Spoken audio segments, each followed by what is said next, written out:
Lighter கலரை மேலே வச்சுட்டு தான் பண்ணிகிட்ருக்கோம். இப்போ இந்த நுனி பகுதியில், இந்த போலன் போட்ட பகுதியில் இங்கே இப்போ ஒரு பெட்டல் ஒன்று போடுறோம். இதே பெட்டலை கொஞ்சம் இப்படி இங்கே பெண்ட் பண்ணி இப்படி ஒரு மூமெண்ட் கொடுக்குறோம்.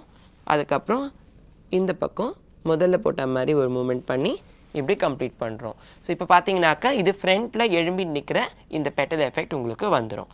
அதுக்கப்புறமா நீங்கள் கீழே இருக்கிற பெட்டல்ஸை போட போகிறோம். இது வந்து நீங்கள் உள்ளேருந்து வெளியில் அழகாக நீங்கள் ஷேட் பண்ணிட்டு வரணும். நீங்கள் விருப்பப்பட்டீங்கன்னாக்கா இப்படி பேப்பர் இப்படி டேர்ன் பண்ணிவிட்டு கூட நீங்கள் ஒர்க் பண்ணலாம். ஃபார் எக்ஸாம்பிள் இப்போ இந்த பகுதி நான் பண்ணி காட்டுறேன் பாருங்கள். உள்ளேருந்து வெளியில் இப்படி திருப்பிக்கிட்டு வச்சு பண்ணலாம் நீங்கள்.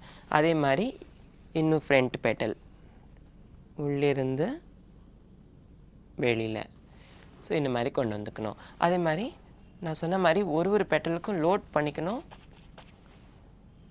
இல்லைனா